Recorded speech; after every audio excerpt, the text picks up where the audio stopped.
15-00592, the State of South Carolina, County of Colleton, in the Court of General Sessions in the term of 2022, July, the State versus Richard Alexander Murdaugh, defendant, indictment for murder, SC Code 16-3-0010, CDR Code 0116. You want me to turn it over? Okay. Guilty verdict. Signed by the forelady, 3/2/23. Docket number 2022-GS-15-00593, the State of South Carolina, County of Colleton, in the Court of General Sessions, the July term of 2022. The State versus Richard Alexander Murdaugh, defendant, indictment for murder, SC Code 16-3-0010, CDR Code 0116, verdict guilty, signed by the forelady, date 3/2/23.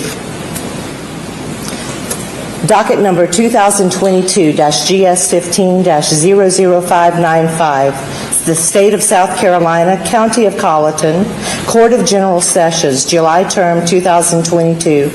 The State versus Richard Alexander Murdaugh, defendant, indictment for possession of a weapon during the commission of a violent crime, SC Code -16-23-0490, CDR Code 0549, verdict guilty, signed by the foreperson of the jury, date 3/2/23. Docket number 2022-GS-15-00594, the State of South Carolina, County of Colleton, Court of General Sessions, July term 2022. The State versus Richard Alexander Murdaugh, defendant, indictment for possession of a weapon during the commission of a violent crime, SC Code 16-23-0490, CDR Code 0549, verdict guilty, signed by the foreperson of the jury, 3/2/23.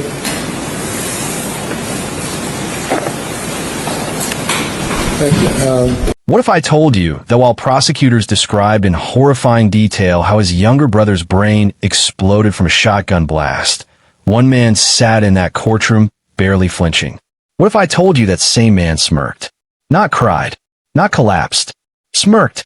His name is Buster Murdaugh, and he is the last surviving heir to one of the most powerful legal dynasties in American history. A dynasty built over a century. A dynasty that came crashing down in blood, lies, and betrayal. But here's what keeps people awake at night. Why didn't Buster react? What does he know? And what was he protecting?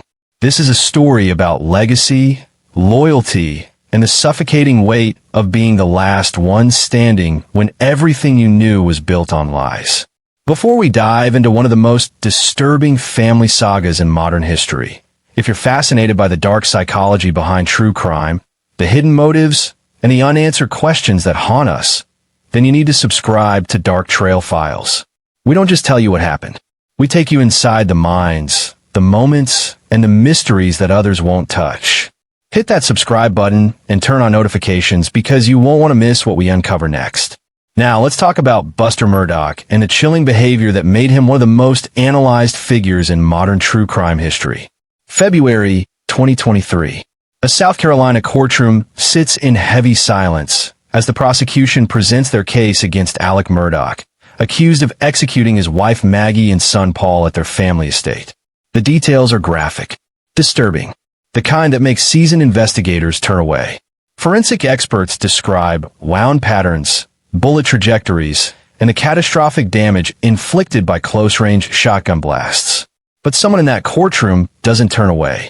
Someone sits stone-faced, almost disconnected, as if listening to a weather report rather than hearing how his own family members died. Buster Murdaugh, age 26 at the time of the trial. The eldest son, the only surviving son, sitting just feet away from his father, the man accused of murdering his mother and brother in cold blood. And his face? blank. Some witnesses reported seeing what looked like a smirk.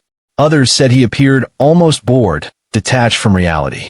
What they didn't see were tears. They didn't see the shaking hands or the buried face you'd expect from someone hearing how their baby brother died violently on a summer night. They didn't see grief in the way society expects grief to look. The question exploded across social media and in courtrooms across America. Why didn't Buster react? Was this emotional detachment a defense mechanism to survive unimaginable trauma? Or was it something deeper, something colder? Some psychologists suggested he might be experiencing dissociation, a psychological state where the mind separates itself from overwhelming reality. Others weren't so charitable. They saw someone who had been conditioned by a lifetime of secrets to show nothing, feel nothing, protect everything. To understand Buster, you have to understand what it means to be a Murdaugh, and what it costs to carry that name.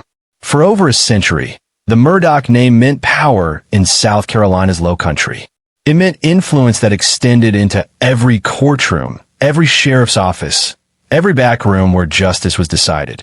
Buster's great-grandfather founded a legal dynasty that controlled the region's prosecution office for 87 consecutive years. Think about that. 3 generations of Murdaugh men served as solicitors, wielding the power to charge, convict, or let someone walk free. They decided who went to prison and who went home. They were untouchable. They were royalty in a region where family legacy meant everything. And Buster? He was raised to be the next king. From the moment he was born, expectations were placed on his shoulders. He would go to law school. He would carry the family name forward. He would maintain the dynasty that his great-grandfather built. But when your kingdom is built on secrets, when your last name opens every door but also closes every escape route, what happens when the walls start crumbling? What happens when you discover that everything you believed about your family was a carefully constructed lie? Buster wasn't just Alex Murdaugh's son. He was the last male heir, the last one standing after his brother Paul was killed. And that came with expectations that would crush most people. The pressure to defend the family name. The pressure to stand by his father despite overwhelming evidence. The pressure to maintain composure when the world was watching, judging, analyzing every facial expression and every word. Even from behind bars, Alex Murdaugh was obsessed with one thing, legacy. And he made sure Buster understood his role in preserving what remained of the family empire. How you doing on finances? Pretty slim, but it'll be getting better. Well, listen here. Do you want me to tell Uncle John to give you, several $1,000s, and then I'll pay him back? No, it's just I've just had expenses, like considering I had to change my medical insurance. Well, we need to get John to pay for the storage facility and then let me pay him back. Well, I don't understand how you would. You need to be paying. But anyway, I mean, do you want me to get him to give you just, I don't know, $4,000 or $5,000 so you just have, and you don't have to worry about expenses? No, because I've got that money. Right now my bank account, I've got $10,000. A little bit more when I get. Sure, like when you go play golf, you can, if you want to, get a shirt and have a drink and have drinks or whatever at the bar and this, that, and the other. Yeah, I've got stuff that can settle all that. All right. Well, you just got to keep me posted because, I can get him to give you money and then pay him back. Okay. Well, you got to keep me posted and let me know, okay? All right. Everything else going okay? Yeah, everything's fine. You want to take my clubs? No, I just use mine. I don't know where yours are. I think yours are still in the Mercedes. It's a Sword. Listen to that conversation carefully. Even facing life in prison for double murder, Alex is talking about money, about assets, about managing the family's financial situation and public image. He's not comforting his grieving son. He's not expressing remorse or seeking forgiveness. He's positioning him, grooming him to carry the Murdaugh name forward despite the catastrophic collapse happening around them. This wasn't just a father talking to his son. This was a dynasty passing its burden to the last remaining heir, ensuring that someone would continue to protect the family's interests. But here's what's chilling. Buster doesn't push back. He doesn't break down. He doesn't tell his father that he can't handle this burden. He takes notes like an intern learning the family business. He asks clarifying questions. He engages with the logistics as if discussing estate planning rather than the aftermath of his mother and brother's murders. Was this loyalty? Survival? Or had a lifetime of being a Murdaugh taught him that emotions were a weakness the family couldn't afford? That showing vulnerability meant the dynasty had truly fallen? The pressure of being the last Murdaugh standing would break most people. But Buster had knowledge that most people didn't. Knowledge about the family's guns, their property, their secrets, their way of operating. And prosecutors knew it. The question was, how much did Buster really know? And when did he know it? And more importantly, was that knowledge something he wanted to share? Or something he'd been trained his entire life to protect? When Buster took the stand during his father's trial, prosecutors had specific questions. Not about grief. Not about loss. Not about how he was coping with the devastation of losing his mother and brother. They wanted to know about weapons. About the family's extensive gun collection. About who had access to what firearms and where those weapons were kept on the sprawling Murdaugh properties. The prosecution pressed Buster about the family's extensive gun collection, and his answers were disturbingly detailed and precise. Shotguns. You have 12-gauge shotguns? 12-gauge shotguns, 20-gauge shotguns, 16-gauge shotguns, 28-gauge shotguns. Right. And how many type rifles did you have on the property? A lot. Can you just name some of them? Yeah, 270 short mag, 7mm 08, 308, 243, 223, 300 blackout. And what type of ammo did you keep on the property? Well, I mean, all ammos for those calibers. Sure. And where were the guns kept primarily? In the gun room at the main house at Moselle. And was there a pool table in the gun room? There was. Okay. Were there times when guns were left elsewhere on the property? Yes. Where else on the property would guns be left? Well, just myself. I mean, I've left them up at the shed before. I've left them on golf cart used that day. Left them in a truck. I mean, guns would just not always find their way back to the gun room. How about Paul? How was he with securing guns? Not good. What do you mean by that? Paul left guns probably more on the property than anybody else, and sometimes sometimes he would use my gun and then he would leave it, and then I'd have to track it down. Right. Did Paul carry guns in his truck? He did. Would he keep his truck locked up? No, not all the time. At some point in time, you and Paul received 300 blackouts for Christmas. Yes, sir. Do you remember roughly, was that 2016 or 2017? Sounds right. Okay. And what color was your 300 blackout? It was black. And have you been sitting in this courtroom during the entire trial? Yes, sir. And the jury's seen a black 300 blackout. Is that yours? It is. That is my 300 blackout. Was that the one you got for Christmas? Yes, sir. And what color was Paul's? Paul's was black and tan. And we say black and tan. What part was tan and what part was black? So the receiver would have been tan, and barrel would have been tan. What part would have been black? Stock, maybe. Okay. And so yours was all black, his was black and tan. That's right. What happened to his that he got for Christmas in 2016? His gun was apparently stolen, lost, taken. Yeah. How do you know that? That's just what Paul told me. What happened to your gun after Paul's was stolen? My gun became, what we would both use. And what did that create some confrontation between you two at times? Yes, sir. And what Why? Well, kind of like I just touched on. So he would use it. He's not very good about putting it back where he found it. I leave it somewhere. I go back and, want to get it, and it's not there. Did you notice, were you aware that Paul got a replacement at some point in time? No, sir. Well, you heard about that in the courtroom. Yes, sir. Okay. But up to that point, did you ever see Paul use the replacement? No, sir. I've never seen a replacement. So every time in your presence, Paul was using a 300 blackout, which one would it be? Mine.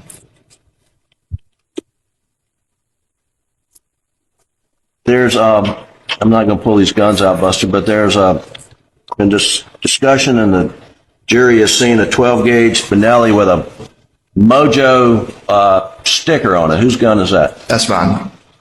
And what's Mojo? Mojo is a brand of decoy. It's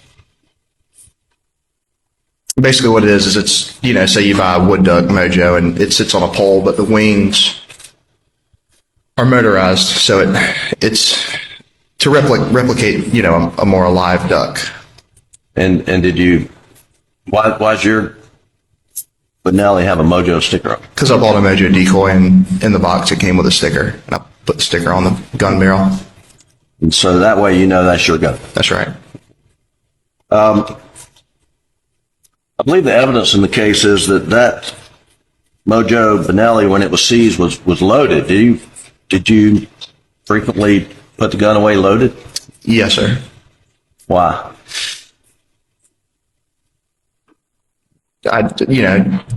Knowing that I might need it again at any point. Okay. Just, put it back on the shelf. I kept the safety on. Okay.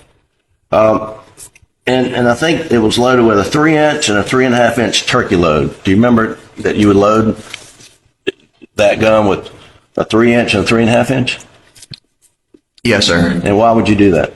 I do that because when I go turkey hunting, the goal is to, get the turkey close to you and shoot it in the first try. But if I were to miss and the turkey goes running away and I try to shoot it again, I put a larger shell behind the smaller one for that. Buster knew the inventory. He knew the weapons, the calibers, the specific locations where guns were stored. He'd grown up hunting at Moselle, the 1,700-acre family estate where his mother and brother were killed. He knew that property like the back of his hand.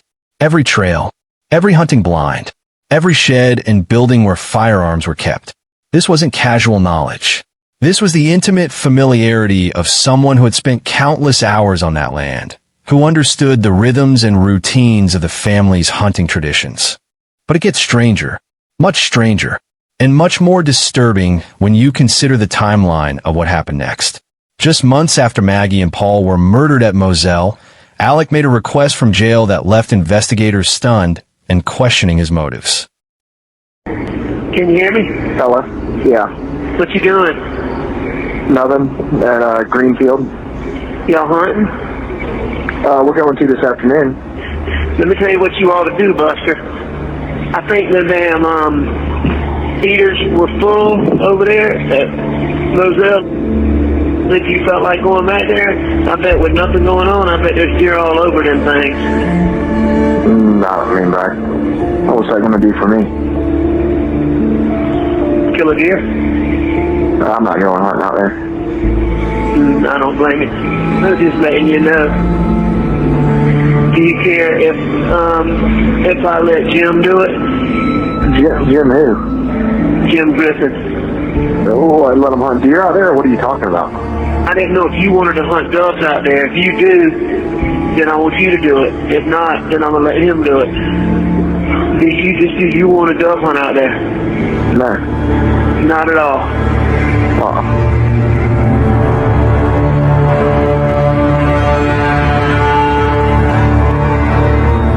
Think about what you just heard. Really let it sink in. A father, sitting in jail for murdering his wife and son, asks his surviving son to return to the murder scene, with guns, to hunt, at the exact place where his mother and brother were shot to death just months earlier. Alec framed it casually, almost nostalgically, as if suggesting they revisit a favorite vacation spot. But investigators saw something else entirely. Was this an attempt to normalize the scene? To reclaim a narrative about Moselle as a family hunting ground rather than a murder site? To blur the line between a place of violence and a place of family tradition? And Buster agreed. He didn't question it. He didn't say it was too painful, too soon, too disturbing to even consider. He didn't express horror at the idea of hunting where his mother and brother had been executed. He simply said yes. What does that tell us about the relationship between father and son? About what Buster might have been protecting? About how deeply ingrained the family's code of loyalty and silence really was? Timeline matters in murder cases. Who knew what and when can unravel entire defenses, expose lies, reveal conspiracies. So when prosecutors asked Buster a simple question during his testimony, everyone in that courtroom leaned forward. The question seemed straightforward, but the answer could potentially crack open Alex's carefully constructed narrative. The question was direct. When did you learn your mother and brother were dead? But the answer raised more questions than it resolved. Out that your mom and brother were murdered. My dad called me. I can't remember the exact time, but it was later. And he called me on the phone. He asked me if I was sitting down, and I was like, yeah. And then he, sounded odd, and then he told me that my mom and brother had been shot. What'd you do? Well, Brooklyn, my girlfriend, was with me, and I think she heard she could hear my conversation kind of over the phone. And so she just started packing stuff, and I kind of just sat there for a minute, and I was in shock. But eventually we got our stuff together and drove down to Moselle. Did you see your dad? Yes, sir. What kind of condition was he in? What was his demeanor? Yeah, his demeanor was, he was destroyed. He was heartbroken. I walked in the door and saw him and gave him a hug and just broken down. What did you do to help him pack? Got his bag and went into the closet, grabbed some t-shirts, grabbed some shorts, grabbed toilet kit, put it in the bag and left. Why were you doing the packing? Just trying to help him. He was so upset. We were all upset, but just trying to expedite the process of getting Alameda. When did you first find out that your... His answer was measured, controlled, almost rehearsed in its precision. He described receiving a call from his father, the drive to Moselle through dark country roads, the confusion and chaos when he arrived at the scene. But watch his face as he testifies. Listen to his tone.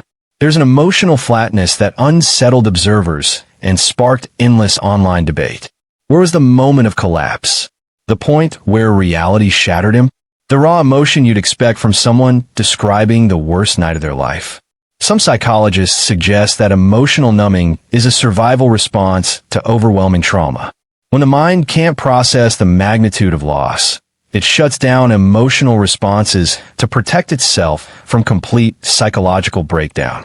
Others point to something more calculated, the careful management of a narrative that had been coached and rehearsed. Because if Buster's timeline didn't match the evidence, if his story had holes or inconsistencies, it could unravel everything Alec had constructed from the moment he made that first call to authorities. And here's what haunted the prosecution. Alex Murdaugh was a master manipulator. He'd stolen millions from clients and colleagues over decades. He'd faked his own shooting in an insurance fraud scheme. He'd allegedly murdered his family to cover his financial crimes and protect his reputation. Could he have controlled the narrative from minute one, making sure Buster knew exactly what to say and when to say it? Had that first phone call between father and son been more than a notification of tragedy? Had it been the beginning of a carefully orchestrated story? But the control didn't stop at murder timelines or carefully managed testimonies. It extended into something far more sinister, the family's finances. Money that had been stolen, hidden, and moved through complex schemes for years. Money that Buster suddenly needed to understand and manage. Why? What role was he being prepared to play in the aftermath of his father's arrest? In recorded jail calls that were later released to the public, Alec repeatedly steered conversations back to one specific topic: money and how to manage it. How you doing on finances? Pretty slim, but it'll be getting better. Well, listen here. Do you want me to tell Uncle John to give you, several $1,000s, and then I'll pay him back? No, it's just I've just had expenses, like considering I had to change my medical insurance. Well, we need to get John to pay for the storage facility and then let me pay him back. Well, I don't understand how you would. You need to be paying. But anyway, I mean, do you want me to get him to give you just, I don't know, $4,000 or $5,000 so you just have, and you don't have to worry about expenses? No, because I've got that money. I mean, right now my bank account, I've got $10,000. A little bit more when I get. Sure, like when you go play golf, you can, if you want to, get a shirt and have a drink and have drinks or whatever at the bar and this, that, and the other. Yeah, I mean, I've got stuff that can settle all that. All right. Well, you just got to keep me posted because, I can get him to give you money and then pay him back. Okay. Well, you got to keep me posted and let me know, okay? All right. Everything else going okay? Yeah, everything's fine. You want to take my clubs? No, I just use mine. I don't know where yours are. I think yours are still in the Mercedes. It's a sword. Why was a man facing double murder charges coaching his son on financial matters? Why was Buster being educated on accounts, assets, legal strategies, and how to navigate the complex financial web that Alec had created over decades? The prosecution suspected Alec had been grooming Buster to either continue his schemes or clean up the evidence trail. Buster was being positioned as the family's financial manager while his father sat in a cell awaiting trial. Think about the psychology here. Alec had allegedly killed his wife and son to protect his financial secrets, to prevent the discovery of his massive fraud scheme. Now those very secrets were being passed to his surviving son. Was Buster an accomplice? A victim being manipulated? Or simply the next generation learning how the Murdaugh empire really worked behind its respectable facade? The financial discussions revealed something darker about the family's priorities. Even in catastrophe, even facing murder charges, even with 2 family members dead, the Murdaugh priority was preserving wealth and power. Not healing, not justice, not truth. Control. Always control. The dynasty had to survive, even if it meant placing impossible burdens on the last surviving heir. But there was another secret, one that Alec claimed explained everything. One that supposedly provided context for his erratic behavior, his financial crimes, his desperate state of mind. One that Buster supposedly never knew about until the world did. Under oath, Buster was asked a question that cut to the heart of the family's culture of secrecy and denial. Buster, were you aware that your dad had a opioid addiction? A little bit. I knew a little bit about the usage of pills. What did you know about it? I knew that either my brother and mom had found them at some point, and then told them like, "Hey, we found these." And I want to say the 2018 around Christmas, he went to a detox facility after Christmas, and that was my knowledge of it. Thought that handled it, and then there were a couple more times after the fact where they would kind of go into this finding pills, all that stuff, and then he did a few kind of like at home, just self-detoxed a couple times, and thought once he did that get off of them. But that was kind of my general knowledge about it all. You thought he had beat it? That's right. Yes, sir. And when he was confronted about his pills, what was his attitude? I don't know for sure because I wasn't there when a lot of the confrontations happened with them finding the pills, but I mean, I've never heard anything, just apologetic and, Right. sorry, and would usually be his kind of regular, kind of response. Buster testified he had no idea. His father, he claimed, successfully hid a 20-year opioid addiction from everyone, including his own children who lived with him. An addiction that consumed thousands of pills. An addiction that cost millions of dollars to maintain. An addiction that allegedly drove him to steal from clients and eventually, according to prosecutors, to murder. But is that believable? Could a man consume tens of thousands of pills over 2 decades, spend millions feeding his habit, and keep it completely hidden from the people closest to him?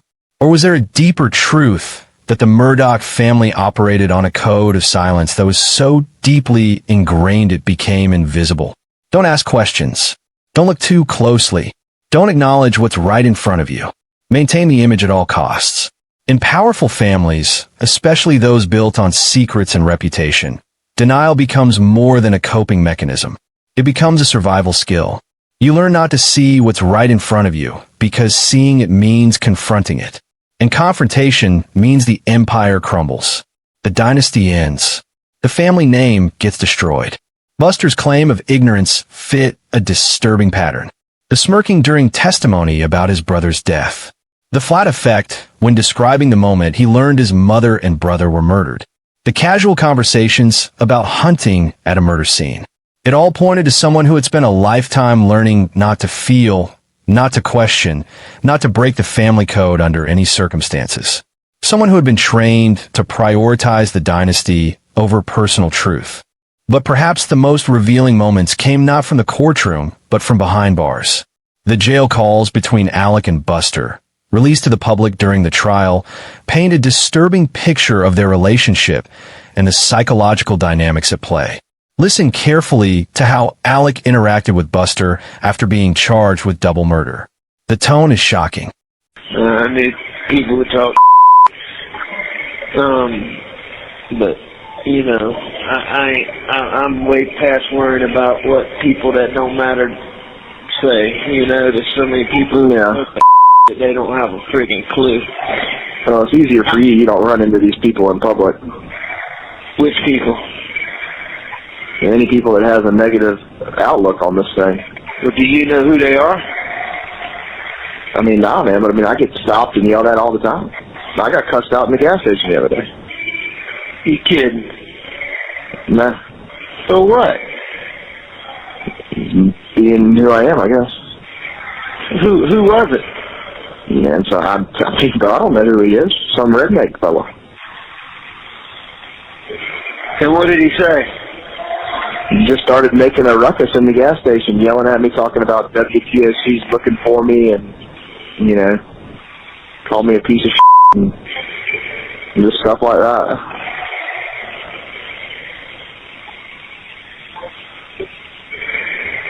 Just crazy stuff.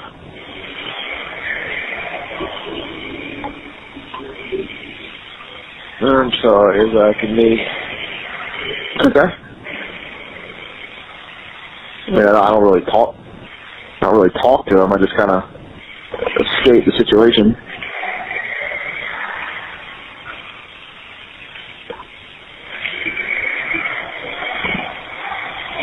WTOC. What the does he know about WTOC? Man, apparently he said he saw something on the news where they said that people are looking for me, or someone's. I don't know what he said. It's not like I sat there and asked any questions. I understand that you've done illegal, but that doesn't mean you can just, turn a cold shoulder to the laws of the United States.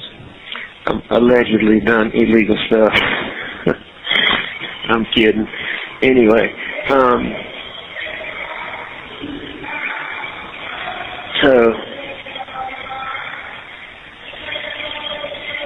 but it is what it is, It is what it is. Laughing, joking, discussing mundane topics like airline travel and gambling as if they were planning a vacation, not navigating a murder trial that could end with life in prison. The tone was shockingly casual, almost cheerful. The public was horrified. How could a father and son chat so normally after such devastating loss? How could they laugh when 2 family members were dead and one was accused of killing them? But to those who understand psychological manipulation and family systems built on control, it made perfect sense. Alec was maintaining dominance. By keeping conversations light, by steering away from emotion, by treating the situation as manageable rather than catastrophic, he was training Buster to stay calm, stay loyal, stay on message. This wasn't a grieving father seeking comfort from his son. This was a master manipulator, ensuring his last remaining family member wouldn't crack under pressure. And when Alec needed something specific, his demands were clear and direct. PD Friday bus. I saw John Marvin on there for just a second. Dad, it was something ABC 2020. I didn't watch it. Well, was it a new interview or was it from that old interview? I would assume if it had him on TV, it had to be the old one. He has not gone on TV since. He hasn't. 10-4. All right. Well, I mean, was it the same old stuff with a bunch of innuendo and false stuff, or were they being semi-truthful? Dad, I'd love to be able to give you some insight, but I didn't watch it and I didn't seek out any transcripts from it. I don't know. I know. It ain't no big deal. I would assume it's the same old thing. Brooklyn told me some stuff that was on it, and it was stuff that's wrong. So I mean, it's just that same old. Stephen Smith and Gloria and all that bullshit. I think it probably had to touch on that. I think this one hit maybe a little bit more on the boat wreck. I gotcha. I just know that there was some stuff that Brooklyn said that was said in the little show, and it's just stuff that's not important, but it just shows that if they are willing to state that in fact, that they just don't know what they're saying, because it's just stuff that's not true. I understand. So are they still trying to say out there like there's some mystery surrounding Gloria's death about how she died? Saying what now? About how she died? Are they still trying to make some innuendo there? About Gloria? Yeah. I don't know. Are they still anything about Stephen Smith, even though Andy Savage? Yeah, I mean, I don't think anybody. No connection to us? Yeah, I don't think anybody took the heart of Did Andy ever come out and say there's no connection? No, they Even though would they never. told Andy Savage that? No, Sled has not released anything. They didn't even release a statement about what was this most recent thing. There was something came out not long ago talking about how there's been like a breakthrough in evidence to do with like the homicides, and Sled wouldn't even come out and issue a statement saying that there has been no further evidence like gathered. 10-4.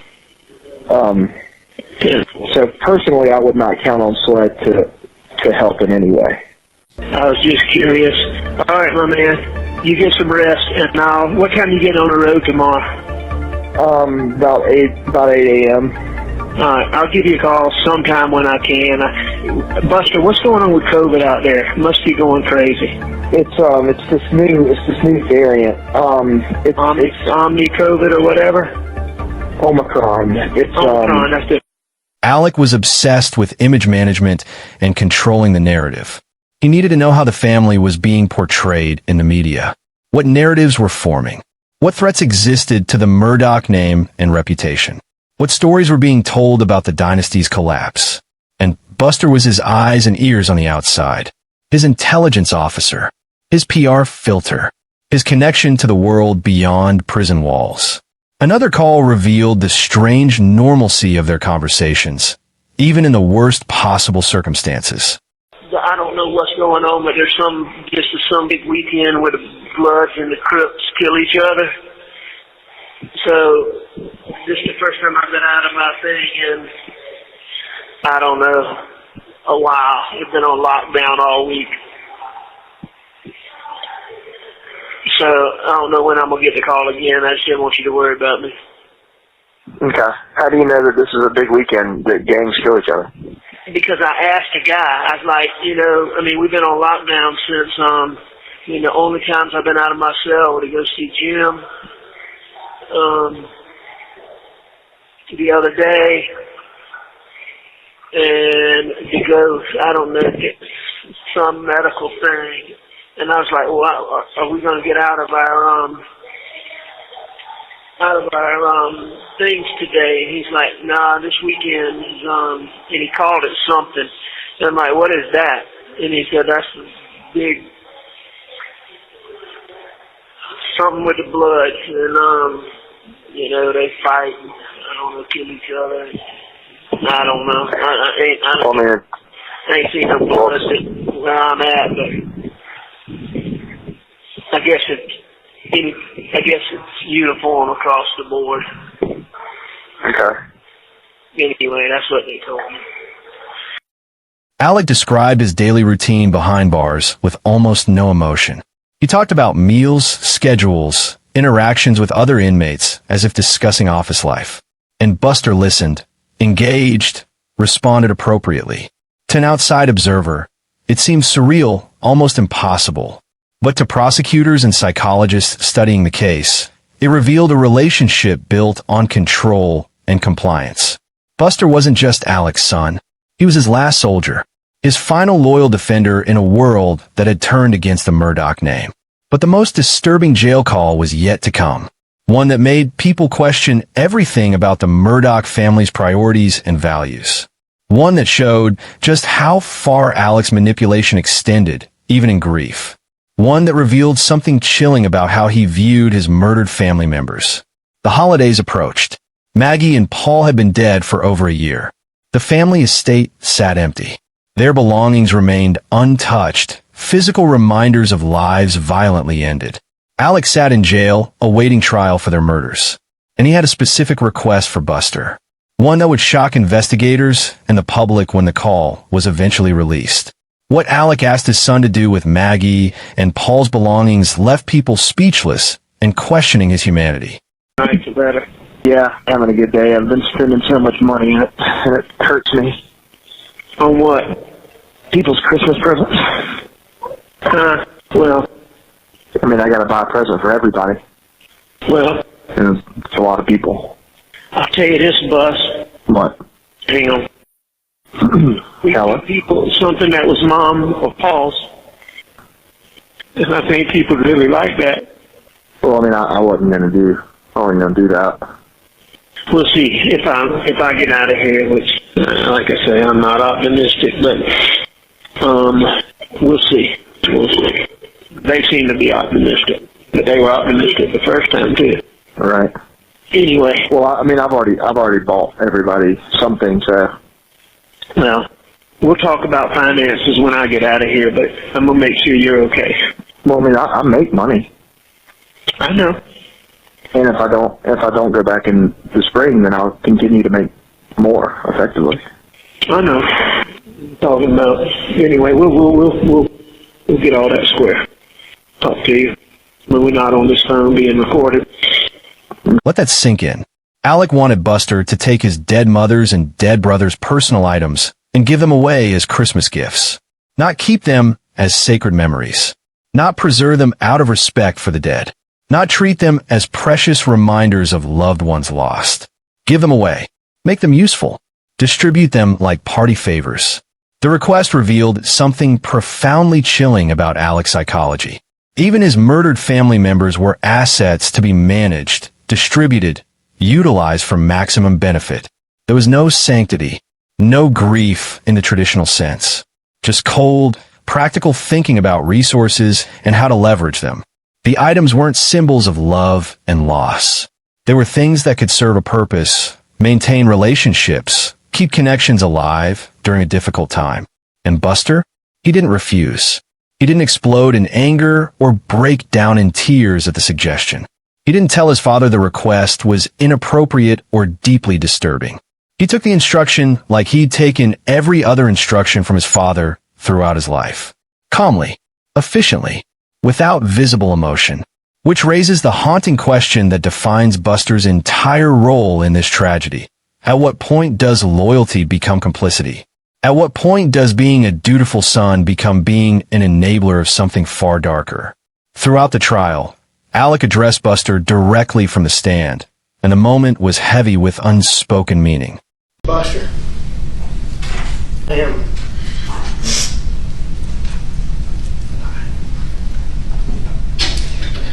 am so sorry that I let you down.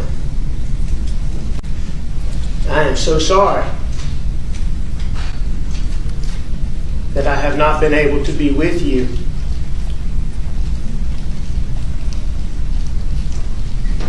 During such hard times. I am so sorry that I did so many things that are so contradictory to every single thing Mom and I ever taught you and Paul. I am so sorry. I am so very sorry that the things that I did and that I am pleading guilty to here today have somehow caused some people, especially people on social media, and some people in the media, to somehow believe that based on the things that I did, that it is somehow okay to make false, baseless, unsubstantiated claims against you that are not only based on no facts and no evidence whatsoever, but are also not based on any semblance of reality whatsoever. And I am so sorry that you have had to go through that. I know, Buster, that you know that I have always been proud of you. I have never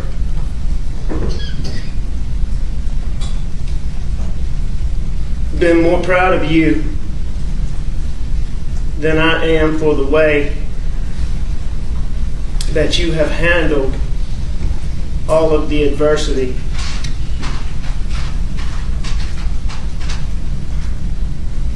that I put on you.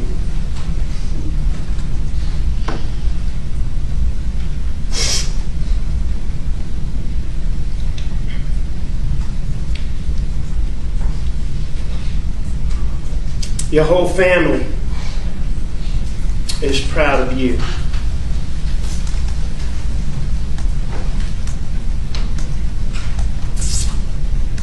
Mom is proud of you, and Papa is proud of you.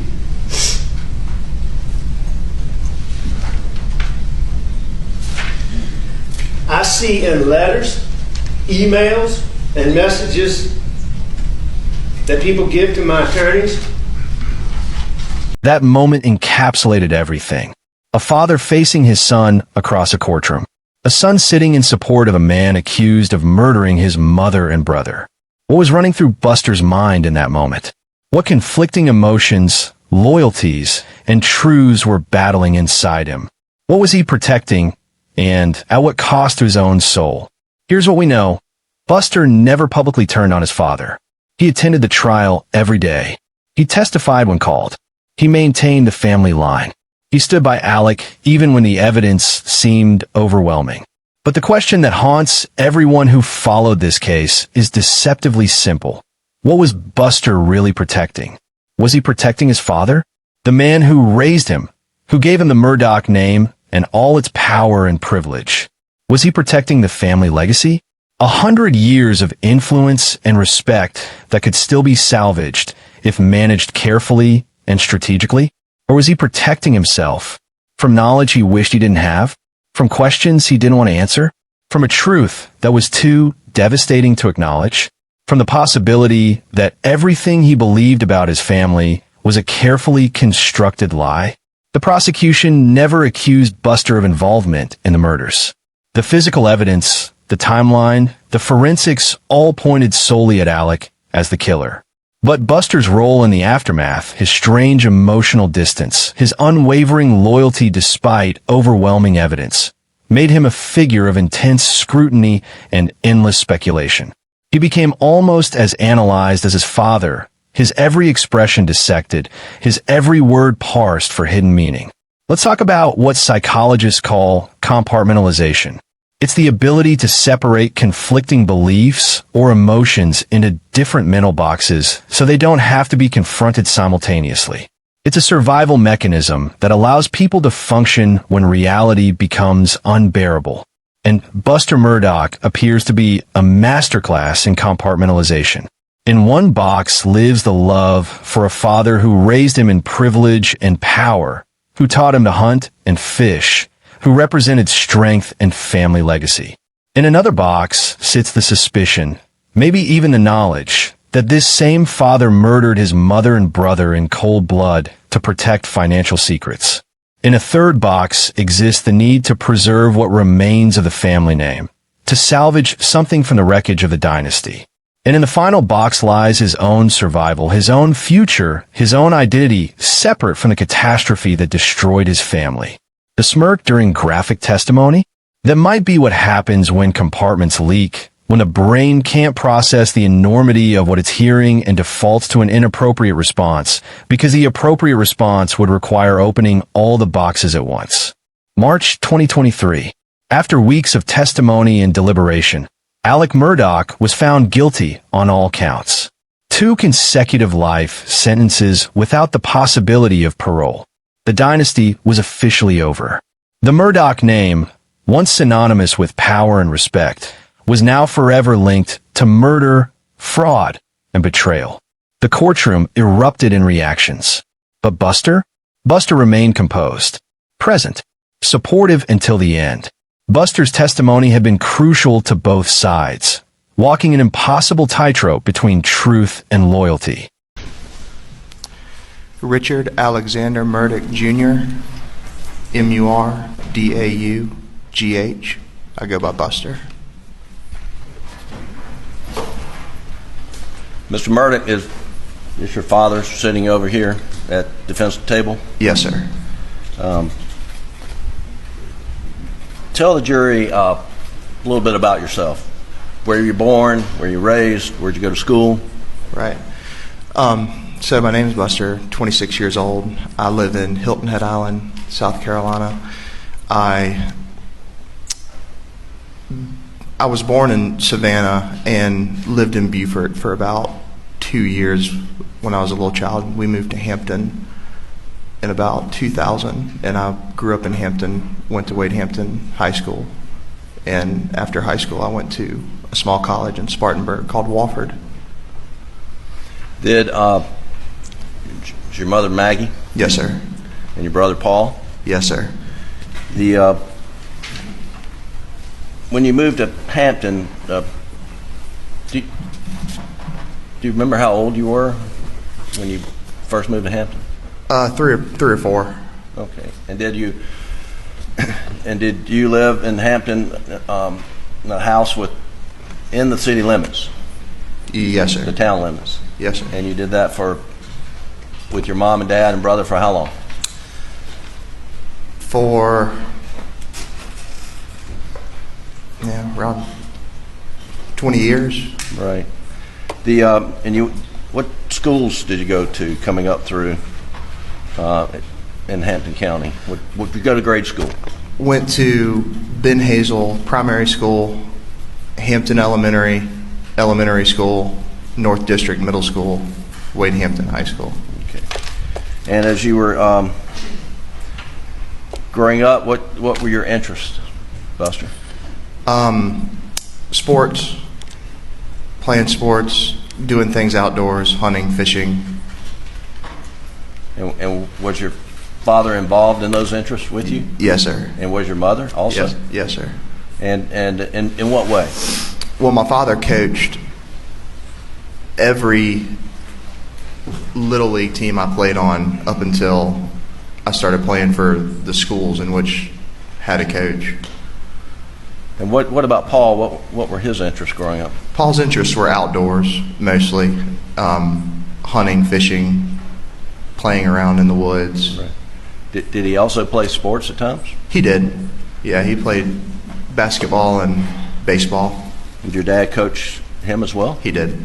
And would your parents attend all of your and Paul's sporting events as you're growing up? Every game. And it was a rarity for them to miss one, and then if they had to, they would call and explain. And right. And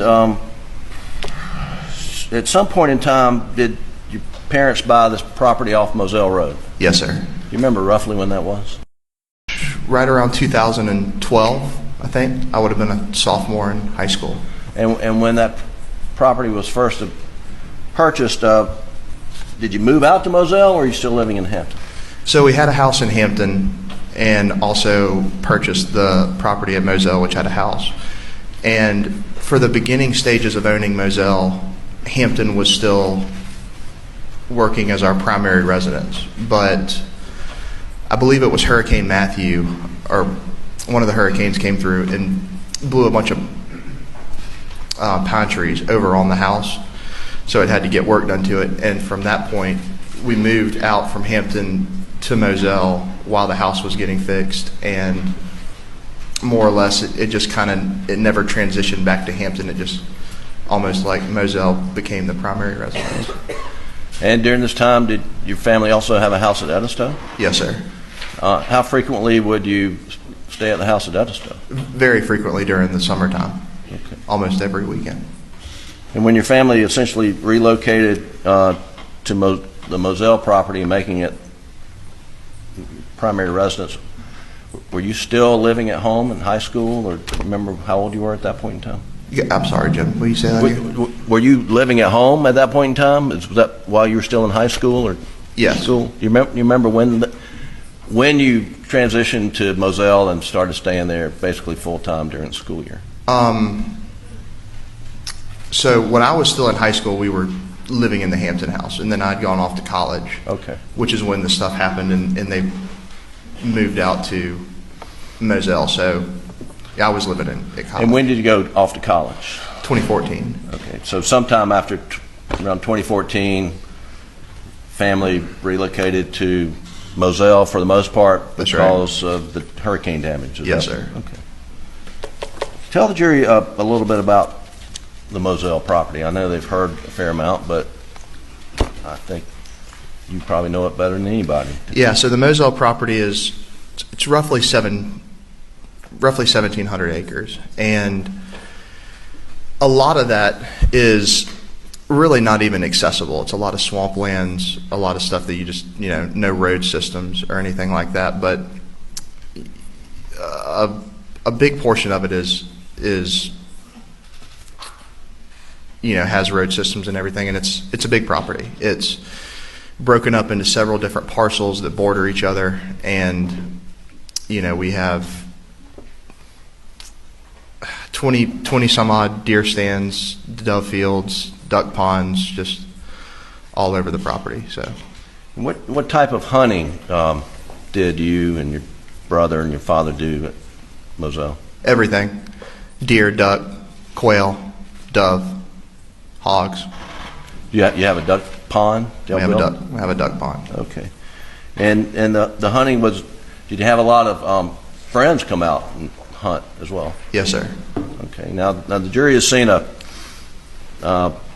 aerial view of the property, and there's a main house, shed, kennels, and then there's a house sort of right on Moselle Road. What do you call that house? That's the cabin. The cabin.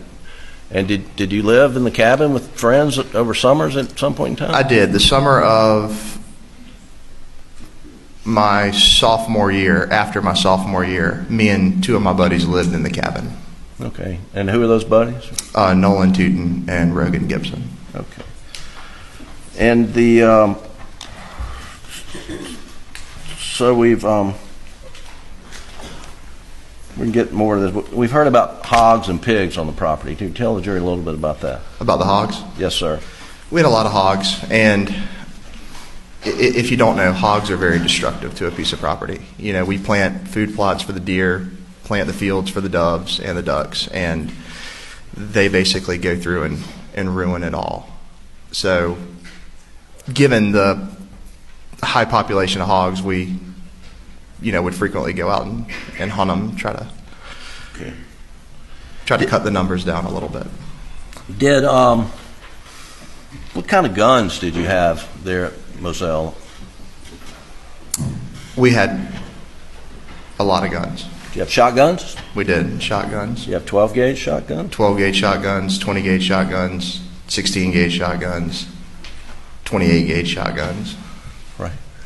And how many type rifles did you have on the property? A lot.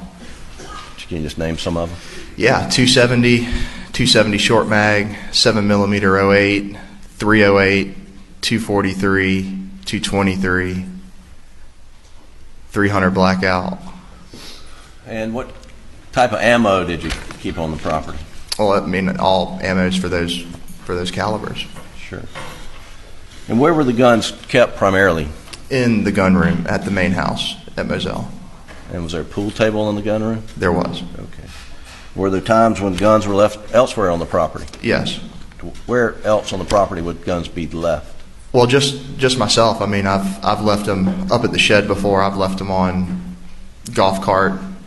You used that day. Left them in a truck. I mean, guns would just not always find their way back to the gun room. How about Paul? How was he with securing guns? Not good. What do you mean by that? Paul left guns probably more on the property than anybody else, and sometimes sometimes he would use my gun and then he would leave it, and then I'd have to track it down. Right. Did Paul carry guns in his truck? He did. Would he keep his truck locked up?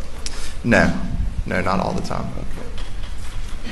Did at some point in time you and Paul receive 300 blackouts for Christmas? Yes, sir. Do you remember roughly, was that 2016 or 2017? Sounds right. Okay. And what color was your 300 blackout? It was black. And have you been sitting in this courtroom during the entire trial? Yes, sir. And the jury's seen a black 300 blackout. Is that yours? It is. That is my 300 blackout. Was that the one you got for Christmas? Yes, sir. And what color was Paul's? Paul's was black and tan. And when you say black and tan, what part was tan and what part was black? So the receiver would have been tan, and and barrel would have been tan. What part would have been black? Stock, maybe. Okay. And so yours was all black, his was black and tan. That's right. What happened to his that he got for Christmas in 2016? His gun was apparently stolen, lost, taken. Yeah. How do you know that? That's just what Paul told me. What happened to your gun after Paul's was stolen? My gun became, what we would both use. And did that create some confrontation between you two at times? Yes, sir. And why? Well, kind of like I just touched on. So he would use it. He's not very good about putting it back where he found it. I leave it somewhere. I go back and, want to get it, and it's not there. Did you notice, were you aware that Paul got a replacement at some point in time? No, sir. Well, you heard about that in the courtroom? Yes, sir. Trial? Okay. But up to that point, did you ever see Paul use the replacement? No, sir. I've never seen a replacement. So every time in your presence Paul was using a 300 blackout, which one would it be? Mine.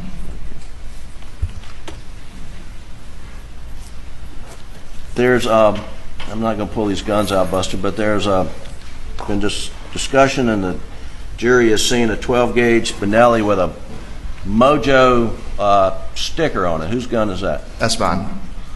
And what's Mojo? Mojo is a brand of decoy. It's Basically what it is it's, say you buy a wood duck mojo and it sits on a pole, but the wings are motorized, so it's to replicate, a more alive duck.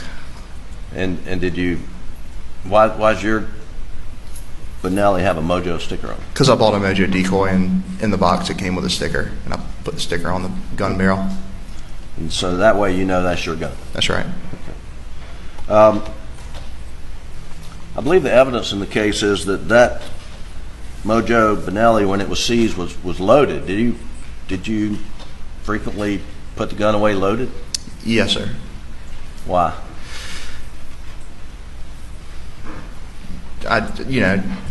Knowing that I might need it again at any point. Okay. Just, put it back on the shelf. I kept the safety on. Okay. And I think it was loaded with a 3-inch and a 3.5-inch turkey load. Do you remember that you would load? Throughout his testimony, Buster never wavered. He answered questions carefully, precisely, without obvious emotion or bias. He gave prosecutors what they needed to establish facts without giving them ammunition to use against his father. It was a performance of neutrality so perfect it seemed almost inhuman. Every word measured, every expression controlled, every answer calculated to reveal nothing beyond what was absolutely necessary. After the verdict, Buster left the courthouse without speaking to media. He's remained largely silent since, living his life away from cameras, trying to build something beyond the wreckage of the Murdaugh name. He's attempting to create an identity separate from the dynasty that defined and ultimately destroyed his family. But the questions follow him everywhere. They always will. In grocery stores, at gas stations, in every interaction where someone recognizes his face or his name. The weight of being the last Murdaugh is a burden he'll carry for the rest of his life. So what do we make of Buster Murdaugh? Is he a victim, the last casualty of a family that consumed everyone it touched? Is he an enabler, someone whose silence and loyalty allowed evil to flourish and remain hidden for decades? Or is he something more complex, a young man trapped between impossible choices, doing what he thought was survival in a situation where every option led to devastating loss? The truth is probably all of these things and none of these things.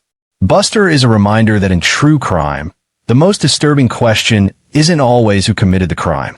Sometimes it's who stood by and watched, who knew pieces of the truth but never assembled the whole picture, who chose family over justice because they couldn't imagine any other choice, who was shaped by a system so corrupt and controlling that breaking free seemed impossible, even when that system destroyed everything they loved. What haunts people about Buster isn't what he did. It's what he didn't do. He didn't cry when others would have collapsed in grief. He didn't turn on his father when evidence seemed overwhelming. He didn't break the family code even when that code had already destroyed his family and left him as the sole survivor of a dynasty built on lies. He maintained loyalty when most people would have chosen self-preservation. And that loyalty, that unwavering commitment to family above all else, is what makes him such a compelling and disturbing figure in this tragedy. And maybe that's the real tragedy of the Murdaugh dynasty. It didn't just claim Maggie and Paul's lives in a horrific act of violence.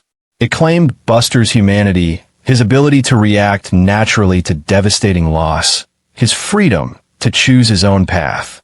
It turned a young man into someone who could sit stone-faced, even smirk, while hearing graphic details of his brother's brain exploding.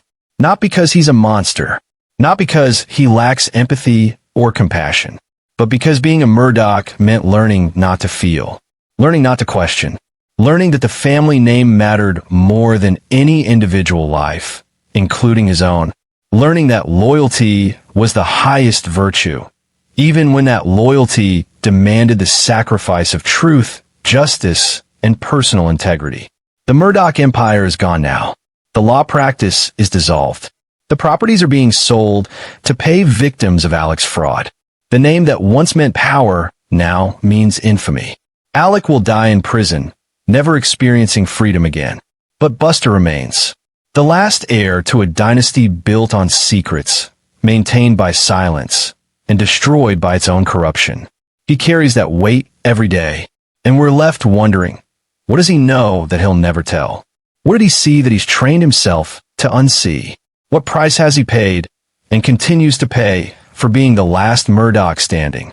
What does it cost your soul to maintain loyalty when loyalty demands you ignore the truth? Those are questions that may never have answers, but they're questions worth asking, because in the end, the story of Buster Murdaugh isn't just about one family's fall from grace or one man's descent into murder. It's about the cost of loyalty when loyalty is demanded without limits. The price of legacy when legacy is built on corruption. And the suffocating weight of being born into a dynasty that was rotting from the inside long before the world ever knew. It's about what happens to the survivors when everything they believed about their family, their identity, their place in the world turns out to be a carefully constructed lie. And it's about the question we should all ask ourselves. What would we do in Buster's position? Would we have the courage to break away, or would we too find ourselves trapped by loyalty, by family bonds, by the weight of a name we didn't choose but can't escape? This is the kind of deep dive that keeps you thinking long after the video ends. The kind of story that has layers most people never see, questions most people never ask. If you want more investigations that go beyond the headlines, that explore the psychology and the unanswered questions that haunt us, then make sure you're subscribed to Dark Trail Files. We're just getting started, and the cases we're covering next will shake you to your core. Hit that subscribe button, turn on notifications, and join us as we walk the dark trails that others won't dare to follow. I'm Dark Trail Files, and I'll see you in the shadows.